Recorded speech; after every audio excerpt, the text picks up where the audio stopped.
Hi, everybody. I'm Michelle Burney. I am a health and life coach, and I'm coming at you today with episode 2 of what I'm calling your Uncover Your Radiance Within podcast. I guess it's more than a podcast, it's a video series, whatever you'd like to call it. It's my message for the week.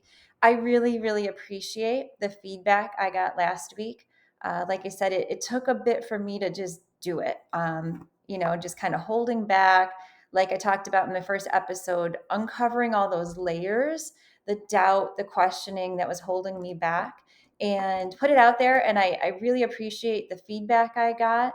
And it's motivational to keep going. So it makes it so much easier to know that, it was pretty well received and that, it was meaningful to you. So if you find meaning in these videos, I encourage you to share with others, join my Radiance Within Coaching Facebook page, because really that's where I'm going to be posting these regularly. I'm not going to be putting them on my own personal Facebook page in the future. But anyways, today's topic is the idea that you can do hard things. And this mantra, if you want to call it that, it wasn't worded exactly the same. The mantra, we can do hard things, I first read in the book Untamed by Glennon Doyle, this book here. So I'll make some book recommendations too. I'm hoping to actually do a book study in May. But anyways, this book I read during the pandemic, and it was recommended by a friend. I actually think it was part of a book study with a group of people. And in the book, Glennon Doyle says, this quote, we can do hard things. And she's talking about we as in people, we as in women. And she really transformed her life and talked about trying to get rid of all the conditioning and expectations that we have on ourselves, our families have on us, society has on us, to really uncover what's truly within. And she made some really major life changes, and I won't reveal that to you in case you want to read that. But this idea of you can do hard things. I caught my son Aiden saying this, and he said it even before he left for Marine Corps boot camp. You can do hard things. And that was kind of something that kept him going. And he'll still say it now and again. He's really into physical fitness, working out. But that's a message that I also gave my son, Nick, who went to the Navy and Navy boot camp. And kind of my, farewell message is that you can do hard things. And as you do one hard thing and accomplish that, you start to build confidence in doing more hard things. And my kids are really inspirational to me. For example, the two in the military, they had to go through some really excruciating events through boot camp. The Marine Corps has the Crucible. The Navy has battle stations. Really, I can't imagine what they go through during those kind of final tests. But really, it's to prove to themselves, to prove to each other that they can do hard things. And they need to be able to react and do those hard things, in stressful situations.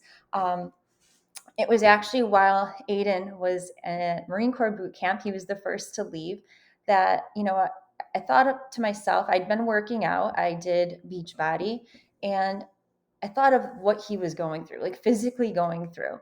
And I told myself, like, I can challenge myself too. Like, I can do harder things. And I joined a gym, F45 Fitness, during that time. And I joined temporarily. It was like a 6-week thing. I'm like, well, Aiden's gone and he's challenging himself, I'm going to challenge myself. And I'm still there today. It's, almost about a year and a half later. But I keep proving to myself that I can do hard things. And that's the message I want to send to you. And it can start really small. I'll give you a couple other examples of doing hard things. Drinking black coffee. I started back in September trying to give up sugar. I had some intestinal things that I was trying to take care of. But anyways, giving up sugar is part of another program I was on too, was really cutting back on sugar and fasting and things like that. And I told myself, I'll never give up, putting creamer in my coffee. And I tried it one day, and to this day, I still drink black coffee. And when I do try to put creamer in it now or anything in it, it's too sweet. I don't like the taste at all. So those are just little examples. That's a little example of doing hard things, because those hard things teach us. They teach us confidence, that you start to build on that and you start attempting other hard things. Like, for example, I had a friend who would go to Orange Theory Fitness every morning before work. And I was always in awe of that. Oh my gosh, like I can't even imagine. And not only did she go to the gym before work, for like a 5 o'clock class, she had to drive like 25 minutes to get there. And I was so in awe of her doing this. Like, oh, I could never do that. Like I told myself that I could never do that. And what am I doing now? Like 2 to 3 days a week, I wake up at 4:45 and go to the gym. So I want to send the message that sometimes we convince ourselves that we can't do certain things. Like I convinced myself that I can't drink black coffee. I always have to have something in my coffee. Or I could never get up and work out before work. But it's things I do. It's things I now regularly do. And again, I've kind of built that confidence in myself by trying something that you think is something hard and overcoming that. And then what else can I try? What else can I try? And I think this is important for us when it comes to our health. Definitely, we all could probably find places in our lives where we could improve our health and our wellness, whether it's cutting back on certain things, cutting back on sugar, cutting back on alcohol, whether it's eating more of something good for you, whether it is getting up to work out or finding time in your day to exercise. I think we all have some improvement we can make in terms of our health and our wellness. And I think even in our lives, to prove to ourselves in our lives, we can do hard things. Because that's where we can find our most growth and even our most fulfillment and enjoyment is by challenging ourselves, looking within, doing things that may be a little uncomfortable, a little difficult. Um, and that's where we can find real growth in life. But one of the biggest challenges to doing those hard things is overcoming this voice in our head. For example, one thing I want to add to my fitness regimen is sprinting, like running, sprinting, just small distances, but sprinting. I've heard it's really good for your endurance, but it's also good for abs and for some other things. It's just something new I want to try. And I had a plan Sunday. I was going to do it Sunday morning. I went to the gym first, came home and started working in the garage. And the voice in my head told me, oh, we'll just wait till Monday. It's okay. You can just wait till Monday. You don't need to do it now. But the key to doing hard things is not listening to that voice in your head or listening to it, acknowledging you have this voice and telling it, no, I can do this. I'm going to do this now. The weather's supposed to get really kind of crappy on Monday. It's a beautiful day. I'm going to just do this now. And I did. And I'm so glad that I did do that. So that voice in your head is really our biggest culprit. And I want you to realize that that voice is not you. And sometimes we think, well, we are our thoughts. We are that voice. That voice is not you. And start to like recognize that voice that's almost constantly going. And that's a whole nother thing in terms of trying to quiet your mind. But I want you to think about quieting that voice, or first of all, listening and acknowledging it. And is this voice really good for you? Don't assume that that voice in your head is always guiding you toward what's best for you. That voice is your conditioning. That voice is really desiring comfort. And that voice, like I said, is not always doing what's best for you. So recognizing that voice, hearing that voice, I'll tell you, I heard that voice this afternoon. I was planning on doing this recording today and had kind of a rough day at work, which is kind of a down day. It's snowy, it's dark, and honestly, I was like, I'll just put it off. I can do it tomorrow. I don't have to do it today. And I decided not to listen to that voice. And I went to the gym and I feel better now than I did 4 hours ago. So I'm happy about that. But, anyways, like not always listening to that voice in your head. And it's that voice in your head that tells you, no, hit snooze. You don't need to wake up yet. It's that voice in your head telling you, no, it's okay. It's okay to have some ice cream. It's okay to have another drink. But don't trust and listen to that voice in your head, because that voice is really keeping you in a comfort zone. And this comfort zone is something else. I'll recommend a book. This was a book actually from quite a few years ago. My sister encouraged me to read. Your comfort zone is killing you. Finding the courage to be you. Because this comfort zone is doing what's normal, what's easy, what we're used to. But that doesn't always mean that that comfort zone is living true to you and your spirit, like I tried to get at last week with uncovering those layers. And nothing really grows in your comfort zone. Really, growth takes place outside of that comfort zone. So I really challenge you to, think about that comfort zone. Think about, as someone else put it, Ed Milet. I just listened to a podcast last week. It's Ed Milet show, and it was a short podcast. It was a 14-minute podcast on freedom. And something that he said really stuck with me. And he said that so many of us are suffering in comfort, that we are going through our days and we are trying to live comfortably with our homes and our cars and food or drink and clothes and whatever, those kind of things that will make us more comfortable, but we're truly suffering comfortably.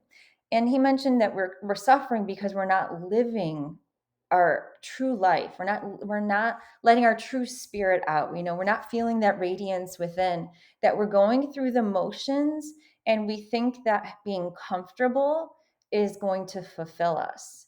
And that comfort really doesn't fulfill us. It's really pushing past your comfort zone, pushing into that zone of fear where you can start to make progress and where you can start to make real gains. And, any of those changes, whether it's, waking up early to go to the gym, it's overcoming your comfort zone, but it's overcoming fear. It's overcoming your self-doubt, those layers that you wear. So I really encourage you to think about your comfort zone and to try to push past that, because you can do hard things. And the more that you do hard things, the more you're going to want other challenges of doing hard things. Another example that came up over, thinking back through the years of like little challenges that I would try. Every year in January, there was like this plant-based eating challenge. Like for 10 days, you were only to eat plant-based. And I did it. Like every year I signed up for it. I did it. I did it for the 10 days. And I didn't stay plant-based. I didn't stay vegan or vegetarian. I liked how I felt when I did it. I did, but it was difficult. But I did it for those 10 days. And I think it was just part of the challenge. Is like, here's a challenge. I can do this.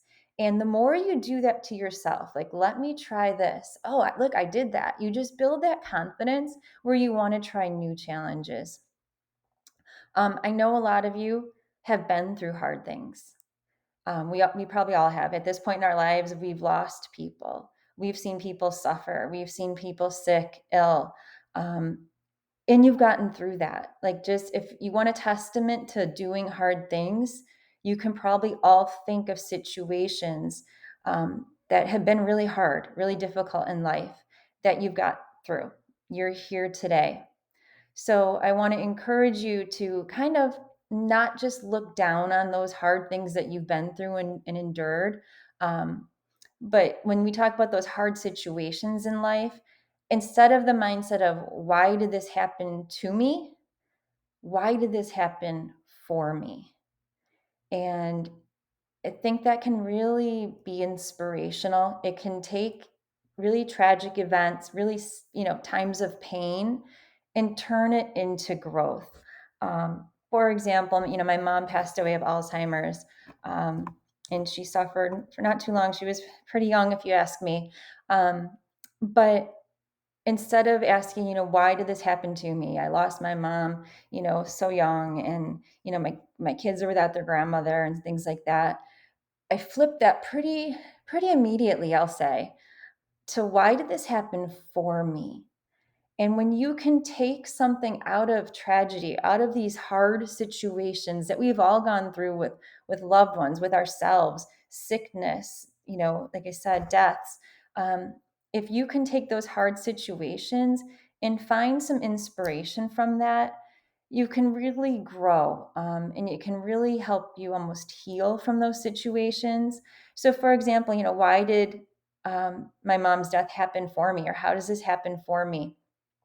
I think part of this journey to where I am today is because of that. And seeing her suffering, I wanted to learn, like, what can I do? It kind of hit me like, oh wow, like, she's only 20 years older than me, and she started suffering before she even retired. this could be me in so many years from now. What can I do? What can I do to prevent this? And I started reading and doing research, and I really got interested in health. And, I used to be athletic, used to play sports, and I, dabbled with fitness here and there and did videos and ran a few 5K, through the years. But I really started to take my health really seriously, really after my mom's death. It was kind of a big transformation for me, because I want to do whatever I can to try to ward off Alzheimer's. I don't know if I have the genes, genetic disposition for it or not. I'm seeing a functional doctor, and we're really managing all kinds of levels. We're trying to balance out my gut. We're looking at my vitamins. Vitamin D is a big one. Vitamin B12 is a big one. We're looking at all those levels, but really just my interest in wellness. I think a doctor, after she passed away, I went to my doctor, said, I want blood work done. I want to check all these different levels and things. What can I do? What would you recommend me to do? And I got the answer, well, do crossword puzzles. And that just didn't sit well with me. And I think that's what really, like I said, got me into exploring, taking my own health into my own hands, I should say, and really trying to take control of my wellness, again, to hopefully prevent an onset of Alzheimer's, especially such an early onset of Alzheimer's. So that is my, why did this happen for me? And then in doing so, trying to inspire others to live their healthiest life, but to live their best life, because we don't know how much time we have here. And we don't want to just kind of suffer comfortably, going through our days, trying to comfort ourselves with our belongings and things around us. So, really, my mom's suffering and our family's loss really kind of brought me to this, trying to inspire others to live a healthy life, to live life to the fullest, to really look at their authentic self and to really enjoy life, make the most of life, and not, like I said, just suffer comfortably. So, in my closing message, you can do hard things. So, I hope you continue on and listen to my messages. But in terms of wellness, in terms of fitness, just those little changes with food, diet, you can do hard things. You just have to convince yourself you can, and don't listen to that voice in your head. Sometimes it's funny to name that voice. I went through an activity with one of my classes, like doubting Debbie, and you just call it, oh gosh, doubting Debbie, go away. Doubting Debbie, go away. And if you name that voice something, you can acknowledge that the voice is not you, that there is a deeper part of you that can speak, that you can, really listen to. You just have to be in tune with it. So you can do hard things. And I encourage you, this week to pick something that maybe you've been meaning to do, wanting to do. And go for it. Give it a shot. Don't listen to those doubting voices you may have. Keep going. Start small, but you can do hard things. Like I said, in your health, in your life, you can do it, and you'll start to kind of build that confidence. And you'll want to take on new challenges and new challenges. And really, that's where all that growth comes from, is getting outside that comfort zone and doing those hard things. Thank you for listening to this episode 2 of Uncover Your Radiance Within. If you found value in this, I share with others and let them know. I will be trying to spread my message weekly. I'm thinking every Wednesday of sending something out. Thanks for listening. Have a good evening.